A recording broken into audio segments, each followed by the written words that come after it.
Olá. Aí, Bolsonaro, do alto da sua incapacidade intelectual, disse que o Nordeste votou majoritariamente em Lula por causa do alto índice de analfabetismo da região. Essa ofensa ele já está repetindo hoje, depois de ter falado antes. Mas é o que se pode esperar dessa anta, né? É nada mais, nada diferente do que esse tipo de preconceito regional, né?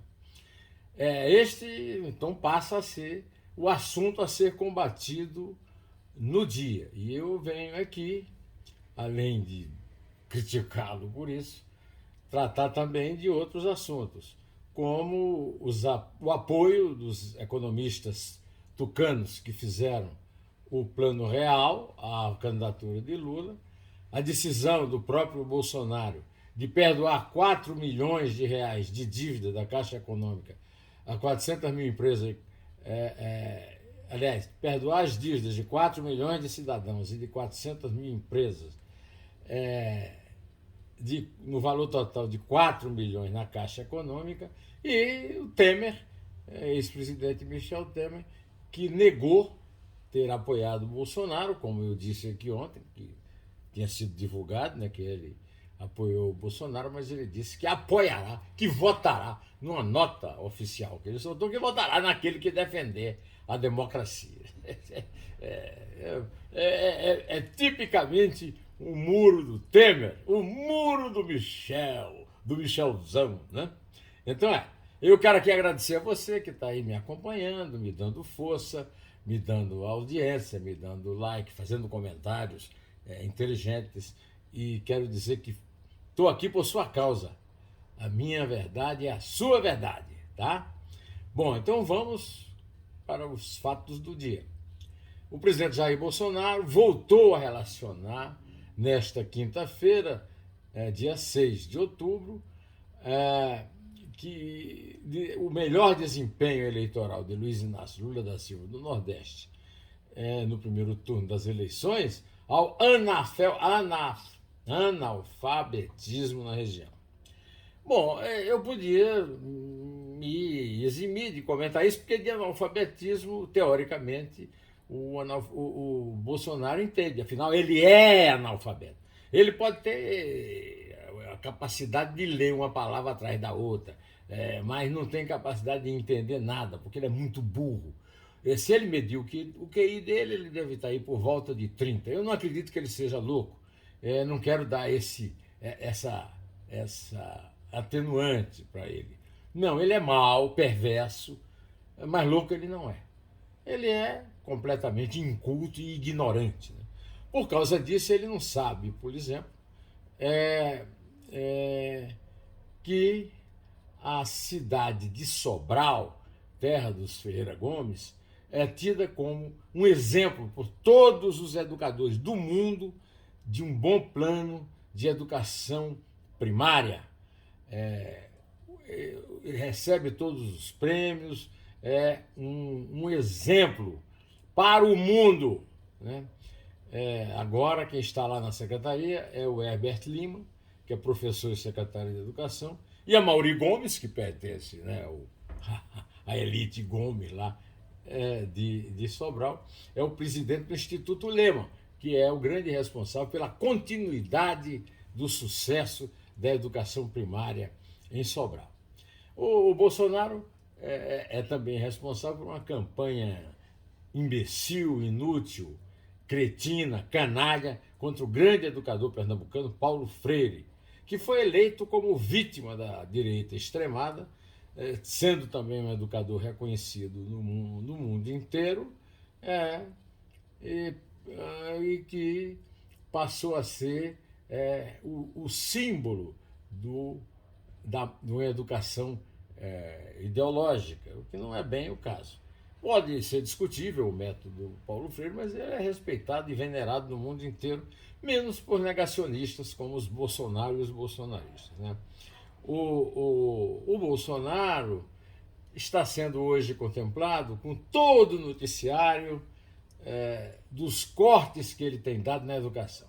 a educação, do primário ao universitário, é vítima preferencial dos cortes do Bolsonaro. Agora, por exemplo, acabou de ser noticiado um corte de 2 bilhões e 400 milhões de reais para ser dinheiro usado no orçamento secreto, e Deus sabe quanto recebe o preconceituoso seguidor de Bolsonaro que distribuiu aí eu até me referi a isso ontem, nas redes sociais, um mapa do Brasil com o Nordeste em vermelho, escrito Cuba do Sul. Cuba do Sul é a mãe. Bom, hoje também, como eu já falei aqui no começo, Edmar Baixa, Pedro Malan, Pércio Arida e Armínio Fraga, que são 4 economistas cariocas de uma geração, da mesma geração que pertence a Paulo Guedes, só que Paulo Guedes sempre foi escanteado dessa geração, porque é uma geração de gênios. Paulo Guedes também não é nenhum gênio, né?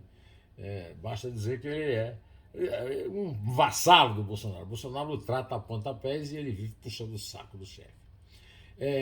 Apoiaram Lula, que disse a respeito deles, estivemos juntos no processo de redemocratização. E também na questão, esses 4 aí são cidadãos históricos no Brasil, porque foram eles que bolaram o Plano Real que acabou com a inflação endêmica do Brasil e que elegeu Fernando Henrique 2 vezes no primeiro turno contra Lula. Armínio Fraga, né, foi presidente do Banco Central, governo Fernando Henrique, disse que a economia depende da democracia e que, por isso, eles são figuras históricas no Brasil. Por causa do Plano Real, eles estão apoiando o candidato do PT e não o candidato contra a democracia. Contra a democracia e para o qual o Tribunal Superior Eleitoral, apesar de ser declarado inimigo, o Alexandre de Moraes, acabou de fazer olhos tapados para a compra de votos. O desgoverno Bolsonaro acaba de anunciar o perdão de 4 milhões de reais em dívidas para 4 milhões de brasileiros e 400 mil empresas com a caixa de uma dívida com a Caixa Econômica Federal. Se isso aí não for compra de voto, um decreto desse, perdoando dívida de banco público há quantos dias? 4 dias da eleição, pelo amor de Deus.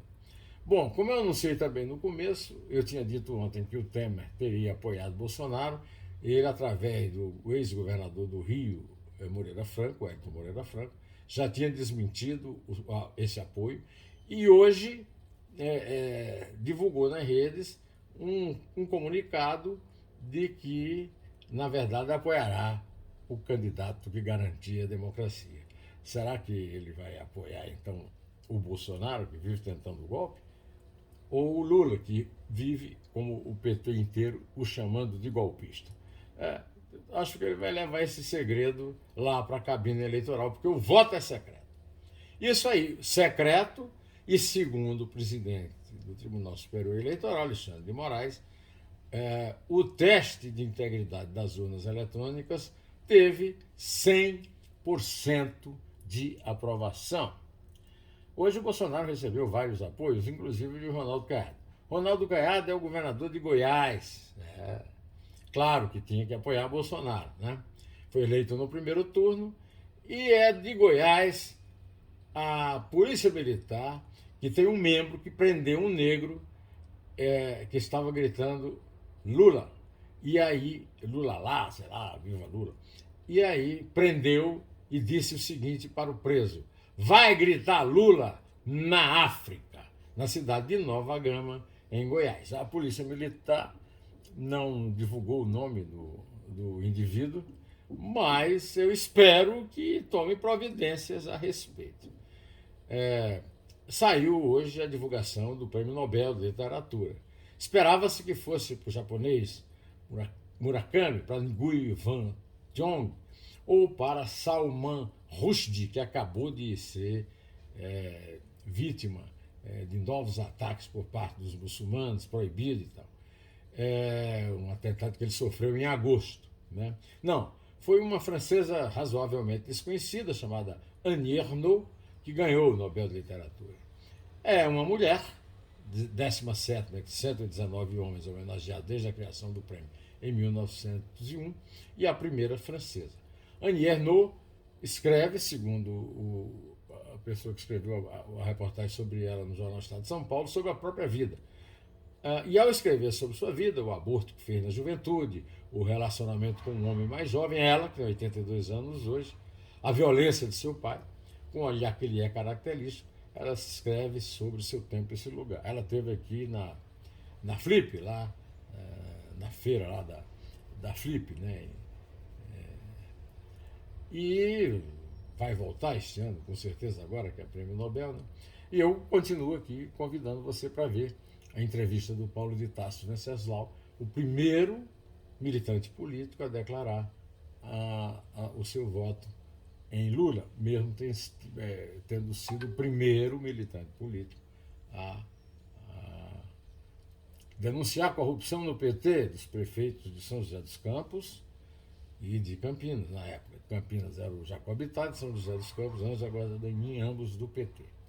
A denúncia foi feita na reportagem de Luiz Macluf de Carvalho, do Jornal da Tarde, e entrou na história. O Dois Dedos de Prosa que está no ar é com o poeta Alexei Bueno, que ganhou o prêmio Candango da Universidade de Brasília, da Secretaria de Cultura do Distrito Federal, do setor poesia, um prêmio respeitável. Não deixe de ver as duas entrevistas, tá bom? Bom, direto ao assunto. Em té!